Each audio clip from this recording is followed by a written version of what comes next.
What's up, everybody? How are we doing tonight? Welcome back to another weekly live stream here on Celtics Digest. I am Bruce Veliz, and we're going to be breaking down this Boston Celtics team as we look at the aftermath of the trade deadline. The Boston Celtics did make some moves, and potentially we could see one of those players getting some minutes starting soon. We'll also be diving in and looking at some other potential Celtics topics and discussions that you would like to have in the comment section. So let us know what your thoughts are while we look back also at the Celtics in the past week as they went on a little bit of a tear here, getting into their rhythm now, setting up for their game tonight versus the San Antonio Spurs, where we'll give a little bit of a preview and go over the Celtics' future week as well. We're going to be getting into all of those types of topics and more, like I mentioned, on this episode, and I'm absolutely fantastic to be breaking down this Boston Celtics team. I was away for the Super Bowl, so I wasn't able to do a bunch of content while I was gone, so there was a little bit of a delay in uploads, but you guys absolutely killed it while I was away. I noticed that the Torrey Craig video that we recently dropped got 14,000 views, which is just absolutely insane. So thank you guys so much for showing your support. We got a lot of recent subscribers off that video as well. So I'm happy that we got some more people here, and we're definitely going to be getting you with all that Celtics content. But let's dive in and let's get into it. And like I mentioned last week, me and Nick NBA, shout out to him for hopping on the stream. Definitely go check him out with some good Celtics content. Broke down the Jaden Springer trade as that obviously happened. We saw Jaden Springer get waived by the Houston Rockets, and I don't believe he has been picked up to this very moment. Like I said, I was away, so I do not know if he got picked up. But the Celtics did make a move, and they did pick up Torrey Craig. And Torrey Craig has yet to play for this Boston Celtics team. And I think that he should be suiting up very soon for the Bulls. He was dealing with some injuries, but he was healthy, and his last game that he did play was on December 30th. And if we want to dive in and look at this, I look up Torrey Craig here real quick. We can kind of go over some stuff with him for potentially for this Boston Celtics team. Now, for the injury updates regarding Torrey Craig, if we want to look at this, hit 0. Let me scroll down for you. There's Torrey Craig right there, making some good friendship choices, hanging out with Deuce Tatum. But not only that, is he warming up right here, courtesy of Trevor Haas. Looking at this, getting ready, getting into some rhythm, and I think Torrey Craig could potentially see some run. Like Noah said, he is questionable for tonight's contest alongside Jaylen Brown, as we saw that was happening. No update for him and Brown an hour to game time, but this could be potentially where he gets in. If we want to look at the Celtics injury report tonight versus the San Antonio Spurs, Brown questionable, Torrey Craig questionable, Holiday and Xavier Tillman are both out for the Boston Celtics tonight. We've seen Holiday be out for a little while, and I saw the boys from How About Them Celtics, shout out to Jack Simone and Sam LaFrance, kind of talk about this topic today on their channel. So if you want to go check it out, definitely dive into that one, as it was a really good explanation from both of them, honestly. And I'm thinking I'm going to be doing a video on that, I believe, tomorrow, kind of giving my thoughts on it, kind of going in further detail. But I do agree 100% with what they talked about with Jrue Holiday and his injury, and I think the Celtics are doing the best thing by letting him get this rest at least right now. We got Daniel Barari Sports Highlights saying, "Yo, what's good, Daniel? How you doing?" We got Eskendi asking, is Torrey Craig going to play today? I hope that Torrey Craig gets some action. Like I said, he is questionable at this very moment with a left ankle, returning from an injury reconditioning. But I do believe he's out on the court warming up and looking good. His name could be called out there. We have seen Sam Hauser over these last couple games been pretty solid for this Boston Celtics team. But I do believe that if he is having a little bit of a not great shooting night, or if the Celtics do need some help on the wing going up against this young but new look San Antonio Spurs team with De'Aaron Fox, I could see Craig being thrown in there if he is readily available. We got our guy Charles Miller in here. What's up, Charles? How you doing? Saying why I haven't been showing the games. I've been watching Ali Burfoot. We switched away from the watch along games as of now. We don't do the watch along streams on Celtics Digest just because I've been doing multiple other work for not just Digest Media. So at this point, I don't have the time to do the watch alongs with everything else that I do, but that's why we do the weekly streams. But during the playoffs, I do believe that with some of these other creators, we're going to try to do some combo streams, and I think we're going to be doing that. I don't necessarily know if it'll be every single game, but that is something that we're definitely going to be interested in as well. But like I said, going back onto the topics here, Torrey Craig hopefully can make his debut for the Celtics tonight. Like I mentioned, we want to look at Torrey Craig and his stats here. If we want to go down to ESPN and click on this, we can see for the season averaging 6.9 points, 2.8 rebounds, and zero point 0.6 assists on almost 49% shooting from the field. We want to look at his game log here. He's a game time decision for tonight. Hasn't played since Charlotte for the Chicago Bulls in December 30th. So hasn't even played in 2025 yet. Was 6 for 10 from the field, 5 for 7 for 3-point range. And like I said, Craig, 18 points. This was probably his best performance of the season, yes.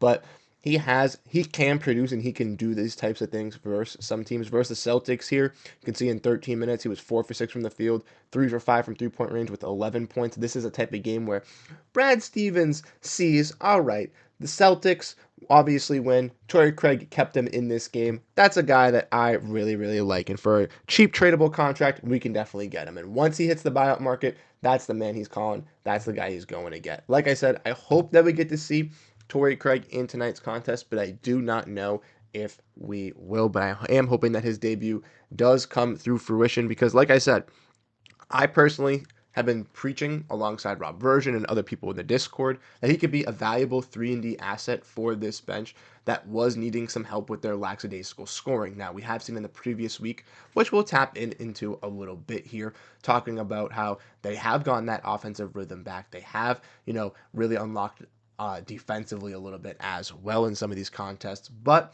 I do think that Craig is just another viable asset to have off the bench just in case the Celtics need to use him. And Mazzulla seems very confident in him as well. So I think that's something great to see. We also saw with the Boston Celtics here, did not mean to hit that real quick. If we want to dive into this, we saw the Celtics, if you did not, are getting a documentary. And I don't know how many of you guys know about this documentary, but it looks very, very amazing. And it's coming from Bill Simmons here. Coming on March 3rd on Max, our new HBO docuseries, Celtics City. It's about 8 decades on the Celtics, the NBA, Boston, and America.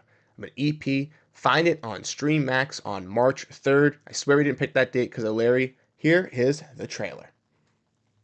And I'll give you guys a little bit of a snippet right here. But as you guys can see, not only is this going to be a documentary about not just like this team and what it means to be a Celtic with some of these guys, but go into the history of the Boston Celtics and dive into that as well. And I think this is going to be an absolute fantastic thing. Shout out to my friends who, helping me out get HBO Max because this is going to be an absolute must watch when it drops for me. And I think for a lot of other Celtics fans as well. Let's dive in. Torrey Craig is available. Torrey Craig is available. Shout out to Jack Simone. Ladies and gentlemen, I just got the tweet right now. Saw it on my phone. Jaylen Brown is out. Torrey Craig available. Jrue Holiday and Xavier Tillman could possibly will be going in. And Noah Dalzell says Torrey Craig will make his debut if he checks in. But yes, that's what we are seeing. Torrey Craig is available. Let's go. Hopefully, Torrey Craig can get into the game for the Celtics. I think that at this point, if he is available, if the Celtics are making him available, they're going to want to showcase him specifically in TD versus a San Antonio Spurs team, which is good. Don't get me wrong with some of their young players, but I think the Celtics could be able to handle it, could use some of his size on the edges there. The game starts at 7 p.m. Eskendi, 7 p.m. It is going live versus San Antonio Spurs on ESPN. It might be a little bit of a delayed start because it is on ESPN. So, to be honest, it might be a 7:15 or a 7:30. But yes, Torrey Craig is available tonight. No Jaylen Brown, no Jrue Holiday, no Xavier Tillman for the Boston Celtics tonight. So 3 guys not playing for the team. I would expect Hauser to be in the starting lineup because when one of the starters isn't when one of the starters isn't usually playing, Horford is injected, but when it's two, it's been Sam Hauser because the Celtics want to make sure that Peyton Pritchard can qualify and be qualified to be that sixth man of the year, and he has been in that rhythm this whole time. They don't want to disrupt it by injecting him into the starting lineup and losing that shooting and scoring. So I could see a lineup tonight of Derrick White, uh, no Jrue Holiday. So Derrick White, Horford, Porziņģis, Tatum, and Hauser being that starting five, which would be a pretty solid a team to run out here for the Celtics. And then off the bench, Peyton Pritchard being one of those guys to come off the bench early on. I expect Luke, Namish Keita to get some early run, specifically with no Xavier Tillman and both bigs most likely going to be starting. I would expect them to be impactful, and then Craig is going to be one of those shooters slash scorers off the bench. Potentially a Jordan Walsh sighting we could possibly see from the Celtics. Maybe a Drew Peterson or possibly a JD Davidson if they are with the team. I don't necessarily know, but I would love to see that. Sean saying he can't wait to see Torrey. Yeah, I can't wait to see Torrey either, man. That's I think the one thing all Celtics fans are very, very happy for is they all envisioned Torrey Craig being a Boston Celtic for a couple months as there were very limited tradable assets for this team, and he was one of the better perfect fits for this squad and what they needed.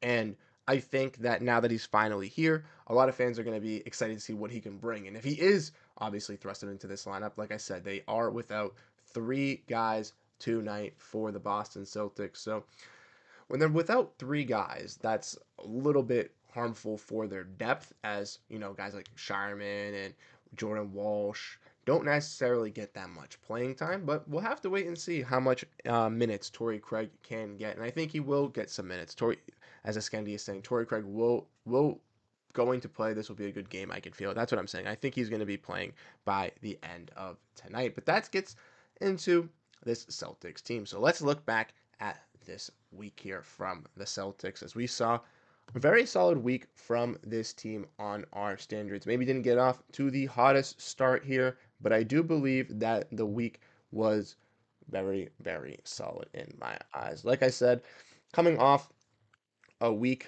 last week where they were able to beat the Cavs, beat the Sixers, beat the Pelicans, go on a little bit of a win streak. They did lose initially to the Dallas Mavericks, which was not a good performance offensively and defensively. The score looks closer because when the Celtics did wave the towel, their bench players were able to kind of will them back, but unfortunately, just the Mavericks came out on fire. Klay Thompson was making everything left and right. And it just was kind of the story with this Celtics team that unfortunately, with our Celtics squad, we've seen them play kind of to their opponent. And in this matchup with the Mavericks, having some injuries, not even having Anthony Davis on this roster, having, I believe, Kessler Edwards in their starting lineup with how many injuries and moves they had originally made. They were playing with a limited team, and the Celtics played down to that. And unfortunately, that was a little bit of a discomforting loss. Like I said, it was just early out right from the get go. They just were allowing 3 pointers, couldn't find the basket for themselves, weren't playing effective defensively versus the Dallas Mavericks. But then we get into the bright spot as coming into the weekend after that disruptive loss versus the Dallas Mavericks, the Celtics went on the road and got right back into the swing of things as they picked up some big time wins versus the New York Knicks and versus the Miami Heat. Now, versus this Knicks team, like I mentioned, it was basically over from the get-go. From the first 2 points of the game are Jayson Tatum just absolutely dunking all over you and just dismantling you.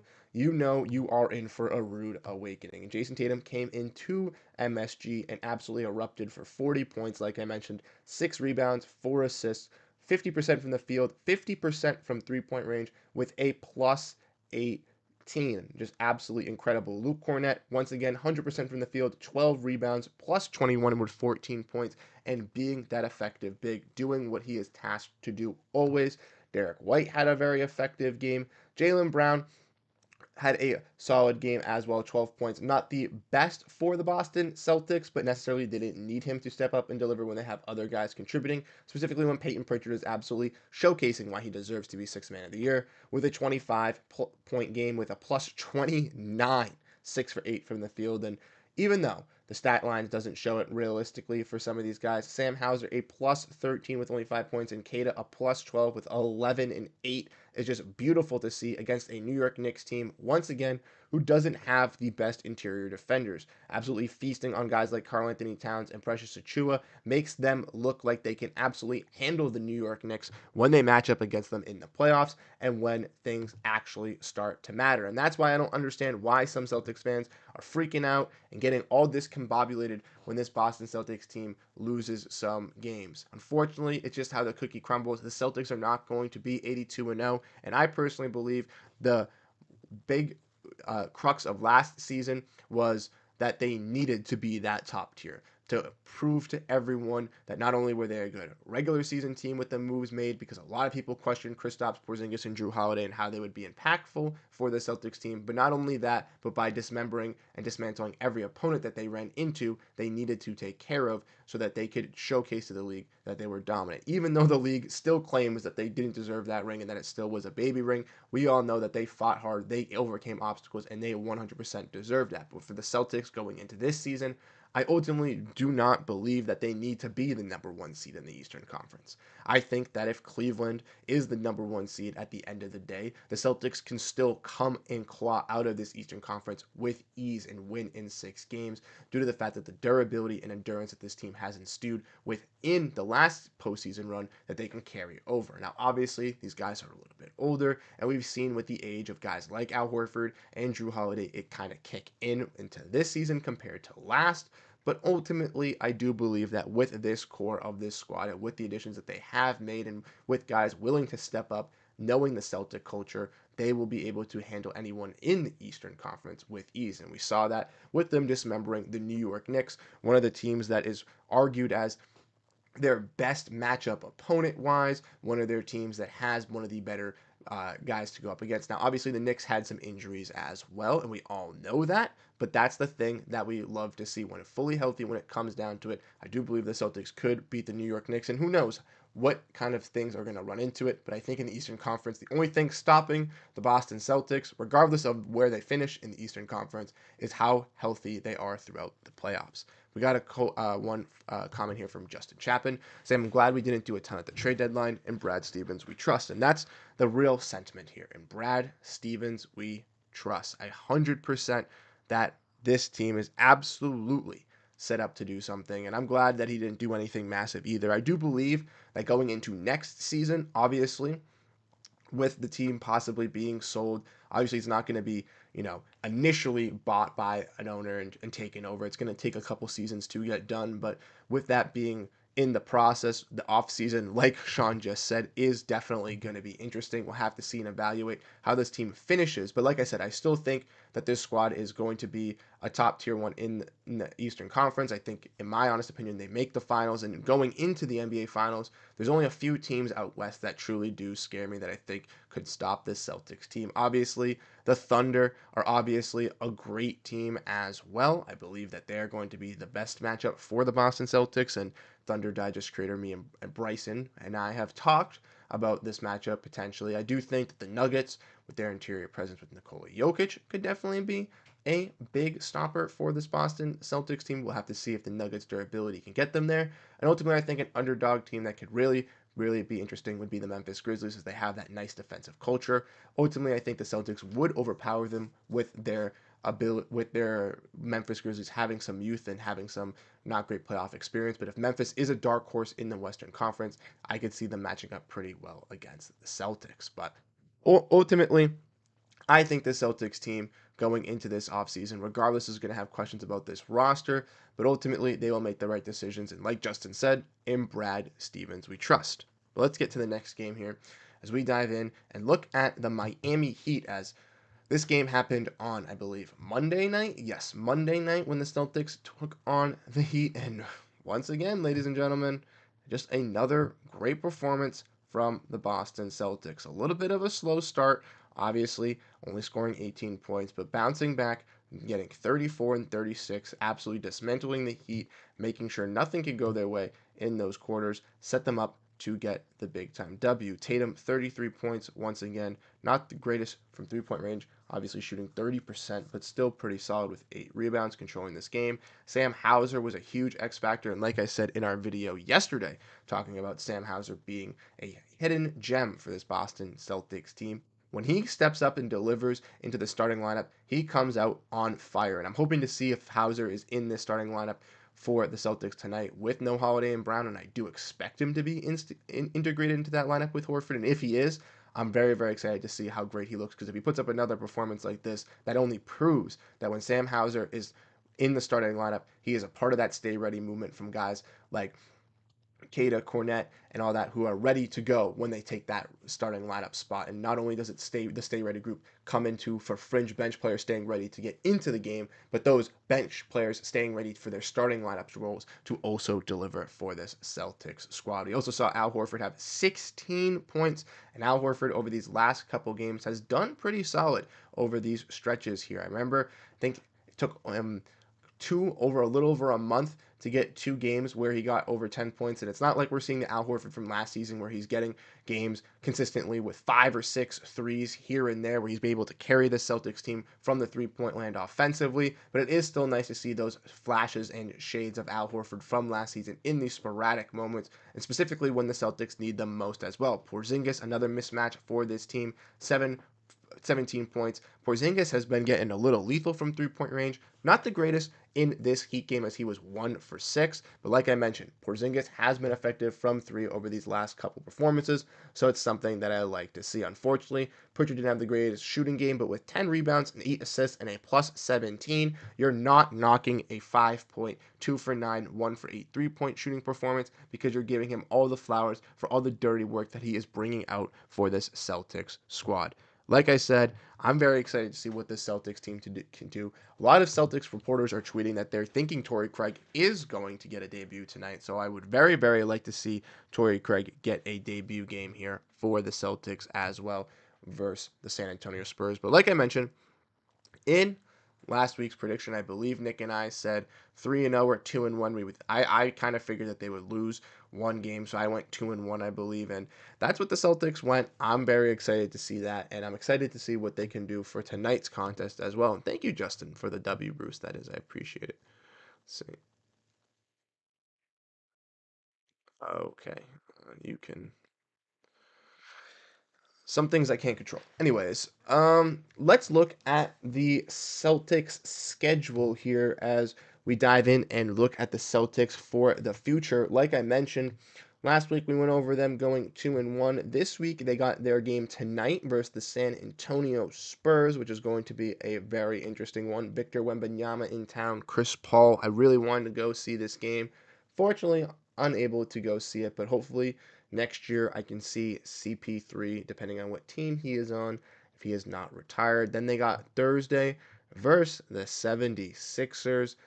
Don't know if Joel Embiid's going to be in this game. He's been ruled out the last couple, so we'll have to wait to see. But maybe he will play, because it is the Boston Celtics. And then Sunday, the Celtics got the New York Knicks once again.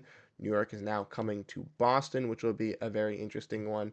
And then the Celtics have the Raptors on the road. Raptors with their newly acquired Brandon Ingram, who recently just received an extension. It's going to be very, very interesting. I think the Celtics tonight versus San Antonio Spurs, we did see when they played De'Aaron Fox last time when he was on the Kings, them choke a game. But I do believe versus the San Antonio Spurs, they'll be able to get it done. They are having a lot of guys out. Like I said, no Jaylen Brown, no Jrue Holiday. So if they do lose this game, I would not be shocked. But I do trust in the Celtics team that they'll be able to take down a San Antonio Spurs squad. Derrick White versus old team. I'm expecting a big, big game from Derrick White, and I would love to see that. Versus the 76ers, I think the Celtics will do their due diligence. The Celtics lost their first game versus the Sixers and then had a 26-point comeback versus the Sixers in their second contest. Ultimately, I think the Celtics on this one are going to want to take care of business right from the get, and I do trust that they will take care of business right from the get. This is a big game. Now, this Knicks game is a scary one for me due to the fact that the Celtics just beat the Knicks by a pretty decent margin when they just played them last Saturday in MSG, and this time the Knicks will be coming to TD. I do trust that the Celtics will be able to once again take care of business, but if there's any game that the Celtics were to lose in this 4-game stretch, I would circle this New York Knicks one as the potential one that they do lose due to the fact that I think karma might be coming to bite them right in the butt. But with the Raptors, once again, Celtics have played with the Raptors a little bit this season, have blown them out, have lost to them, but I do trust that they will be able to handle Toronto regardless of their new look squad with Brandon Ingram, as I think that the Raptors are unfortunately not in the same realm as the Celtics in the standings wise here with team building. So I'm gonna go potentially a 4-0 week. I'm gonna say 4-0 because I feel confident that they'll be able to beat the Knicks.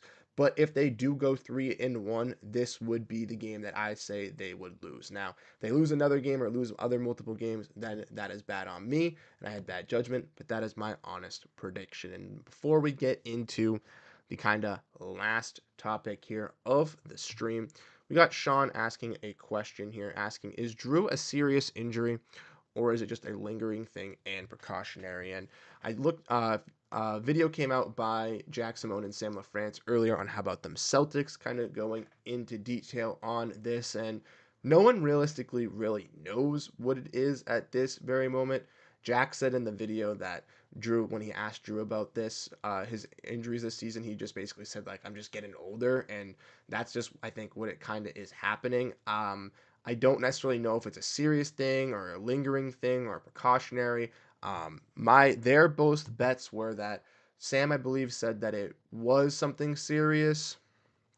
The other Jack said that it wasn't something. Now Jack is kind of leaning towards something serious. They obviously have a little bit more of a better guess than I have, just because they're more around the players and more around the team. So I would kind of trust what they were saying, and kind of saying that it could be something maybe kind of coming into him, and that's been what's affecting his shooting. Now I do think the Celtics are being precautionary with it due to the fact that guys like him, Porzingis, Horford have kind of see this. I don't think it's just like a Horford toe rest, kind of what they alluded to. I do think that it could be something a little bit serious, even specifically because he was ruled out for this game as well before tip off. He was ruled out before yesterday, but I do think that the Celtics do realize that in these games, they don't necessarily need Jrue Holiday. Like, they would love to have him, but why are you going to play him if he does have a little bit of a minor injury? So, like NJ is kind of saying, and this is what I was just about to say, as long as Jrue is healthy by the end of the season and beginning of the playoffs, the Celtics are good. And ultimately, I think that's what the Celtics want. They did this similar with Porzingis last season, and I do think that this is kind of a testament of what they just want to do with their squad. They don't care about the regular season. They don't care about the 1 seed. They did that last year. They feel confident, and I feel confident that they'll be able to win the Eastern Conference, regardless if they're the 2 or the 3 seed. And I think that they'll finish as the 2 or the 1. And if they do climb back to the 1, then that's obviously great. But if not, it doesn't really matter. They'll still be able to handle business. And NJ, to answer your earlier question, you asked, is Torrey Craig playing today? And Torrey Craig, we do not know if he is 100% playing, but Torrey Craig is available, as we saw come out for the Celtics. Jaylen Brown, Jrue Holiday, Xavier Tillman out, which means the Celtics will be most likely running a lineup: Derrick White, Sam Hauser, Jayson Tatum, Al Horford, Kristaps Porziņģis, with my guess a bench lineup of Peyton Pritchard, Torrey Craig, potentially Baylor Shireman, maybe Namus Keita, and Luke Kornet. That would be my guess of a 10. Maybe a Jordan Walsh sprinkle in there. Potentially a Drew Peterson or JD Davidson if they are with the team. But I do expect Torrey Craig to be one of those guys called off early off the bench due to the fact that they do have limited guys, and 2 key bench players for this team already are stepping up into the starting lineup. I would definitely expect a player like Torrey Craig to get some minutes tonight, regardless of its 10, regardless of its 8. I don't necessarily know how much it's going to be, but I would definitely expect him to get some minutes in this contest. But let's get into the preview here before we sign off. Let's look at the game here tonight, going over my predictions, and I want to know your guys' predictions as well for this Celtics game as we see them, like I said, taking on the San Antonio Spurs at 7 p.m. And the Spurs are 23-28, trying to fight for a playoff seed in the Western Conference. Celtics 38-16, trying to get the 40 wins before 20 losses. I'm going to knock on wood here, but they are looking to potentially get to that record hopefully soon. If we want to look at the odds, we see that the Celtics are a -7.5 versus the Spurs. They were an 8.5 to open the game, but with Jaylen Brown being out, that makes sense. The money line -330. Like I said, what with the Boston Celtics, Brown out, Watson. Oh, Anton Watson is now out as well. Okay, did not know about that. Xavier Tillman is out. Holiday is out for the Spurs. Charles Bassey is out, and Riley Minks out for the season. I did not know who. I don't know who that is. And for the Celtics tonight, I would expect obviously the Spurs to run a lot of PNR with pick and roll with Vic and De'Aaron Fox, trying to find those wing scorers like Branham, like Keldon Johnson out on the wing. I do expect the Celtics to go double big and stick with the double big lineup to contain those to contain Victor Wembanyama and some of these other players on this team. With having no Jrue Holiday to kind of go up against some of these guards, it's going to be tougher because the Spurs, I do believe, run a three-guard lineup to start out. I do believe if they are fully healthy, they're going to be running Fox, Vassell, and they're going to be running CP. So it's going to be a little bit difficult, but the Celtics will be a little bit bigger in size, so on the wing department, so maybe they can control the guards there.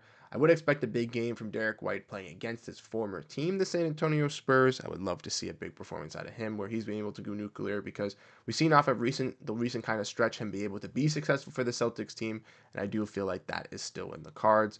Tatum, I feel like, is going to be a very, very impactful facilitator and rebounder tonight in tonight's contest, kind of doing it all and being that central man for the Boston Celtics. And yeah, let's see if Kristaps Porziņģis gets a cool block on Victor Wembanyama. I think that'd be pretty cool as well. Let me know your guys' predictions. NJ is asking a question. So what's the plan with the final roster spot? Are we going to bring a two-way, or are we going to sign one more from the buyout? So I don't believe we're going to do anything. Jack Simone also made another fantastic video on this as well earlier on, I believe, TikTok and X and Twitter. I don't know. I saw it on X and Twitter, but I saw his previous one on Twitter, on TikTok, excuse me. And I believe that the Celtics are going to do two-way, and that just kind of makes sense. Last year, they did something very, very similar. As we all know, at the trade deadline, the Celtics had one open roster spot. Everyone thought they were going to trade for an open roster spot, and they didn't. They traded Delano Banton and Lamar Stevens, got Xavier Tillman and Jaden Springer, and then ultimately picked up Namish Keita as that 15th roster spot as a two-way guy. And with the Boston Celtics having open roster spot open roster spot all season, I do believe that roster spot is once going to be again for another two-way player. Now, with Watson being a rookie and being a player that's necessarily not needed for this Celtics squad impactfully immediately, I don't think he's going to be the guy. Now, between Peterson and Davison, there is an argument. You could say it could be Drew Peterson, as he's a little bit bigger. He has a more of an NBA frame body, I guess some could say. He's a pretty solid defender, scorer, passer, shooter, can create his own shot, very solid rebounder as well, and has gotten a little bit more run than JD Davidson has with this Celtics team. Jrue was called off the bench and inserted into that Cavs game, I believe, back in December, and that's where he got a little bit of life with this Celtics squad. JD, obviously, though, does bring some solid guard play, and with the Celtics trading Jaden Springer away and bringing in a wing in Torrey Craig, with Peterson kind of fitting into more of that wing category and JD Davidson kind of fitting into that guard category, going after a guy, JD Davidson, could be a lot more effective for the Celtics to get an offensive output at the guard position in case they needed if Peyton Pritchard's going cold.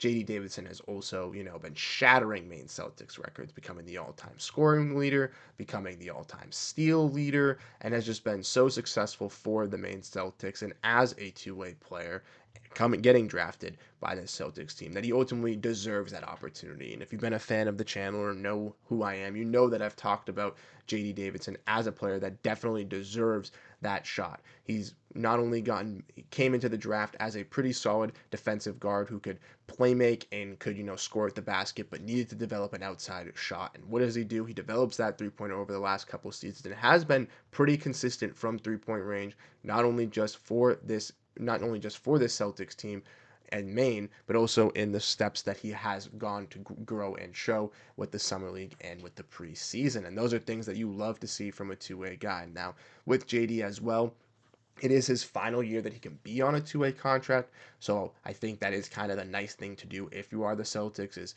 to give JD Davidson that opportunity of being the final roster spot for this Celtics team. But ultimately, we will have to see. I don't believe it will be another buyout guy. I think Torrey Craig was that last buyout guy that the Celtics were going to pursue.